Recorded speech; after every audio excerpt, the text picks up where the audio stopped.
salaamaaleykum wa rahmatullahi wa barakaatu mbokk ñu leen ziar war ñaa leen jàmm ñu ci Diaspora TV tey la jeudi 8 mai 2025 ñu ci xibaar yéenekaay dañ ko door rek laas yéenekaay mu ñëw di wax ci juróomi ministre Macky Sall yi nga xam ci daal laas yéenekaay ñu di xam ne daal tey la ñuy xàll seen yoon fële ci assemblée nationale maanaam mise en accusation bi nga xam ne mooy tax ñu mën leen a topp mu ne loolu nag dañ ko xàll fële ci assemblée nationale mu ne juróomi ministre yi nag seeni nataal ñu ngi ci kanamu yéenekaay bii di laas mu ne Mansour Faye Sophie Gladima ak Ndeye Saly Diop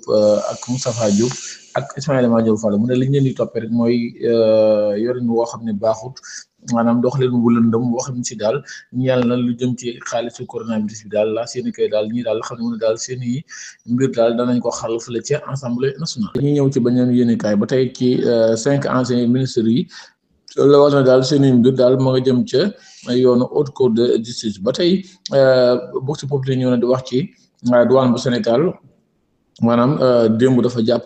lu mat juróom-ñaari milliards yoo xam ne si faux billets maanaam billet noir maanaam billet yi nga xam ne baaxut ñu ne daal jàpp nañ ci ñaari nit nag mu ne xaalis boobu ñu ngi ko jàppee diggante Pikine Thiès mu ne daal foofu la ko jàpp mu ne daal jàpp nañ ci ñaari nit mu doon juróom-ñaari milliards yoo xamante ni si daal ay faux billets la nii daal la ko bokk su foofu leen xam ne l'Observateur ba tey sax ci loolu la dellu si mu ne ci 72 heures daal jàpp nañ ci lu mat 10 milliards yoo xam ne daal ay faux billets la mu ne sax mbir mi arrêté nañ ci maanaam waa sûreté urbaine arrêté nañ ci deux ressortissants gambien yoo xamante ni ci daal ñooñu seen position $5 millions yoo xam ne ci daal brigade mobile douane Pikine 10 milliards d'euros mu ne daal li ñuy jàpp ci ay faux billets daal boo ko xayma ci 72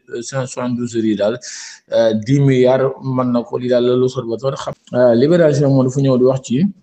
koo xamante ni ci daal faux gendarme lañ ko mën a woowee. moom nag ñu ngi tudd Chef Aïdara ñu ne daal moom daal day taxaw ci kaw tali bi comme ni gendarme di def rek maanaam di arrêté oto yi di leen laaj seen i pièces rek yu demee noonu moom nag loolu yëmu ci sax waaye dañ doon laaj ay xaalis ak yu kenn xamul ñu ne daal waa ji loolu yàgg na koo def ñu ne sax mosoon nañ ko jàpp ci atum 2023 daaneel nañ ko démb nag ñu def loolu ñooy waa gendarmerie nationale ñu ne daal moom ci kaw tali bi daan taxaw rek di ak arrêté oto yeeg di leen laaj xaalis ak yu demee noonu daal ñu ne faux gendarme daal daan leen ko journal Libération nag moom li muy xam ne rek mooy li ñuy jàpp ay faux gendarme ak faux militaire ak yu demee noonu daal bari na ci miim réew lii daal la Libération yéen kaay xam ne Rewmi Quotidien nag moom dafa ñëw di xam ne rek mu ne daal lu mat 600 Sénégalais daal yoo xam ne rapatrié nañ leen ci 3 mois maanaam daal ay doomi Sénégal yoo xam ci daal moo xam ci réew muñ mën na nekk daal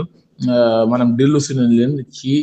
seen réew di Sénégal nga xam ne si daal ci 3 mois rek la ñu amal loolu 600 Sénégalais. ñu jeexaloo ko wàllu tàggat yaram nag xam ngeen ne Paris Saint-Germain démb doon na daje ak ñi di waa Arsenal Paris Saint-Germain nag moo ko daan 2 bal ci benn.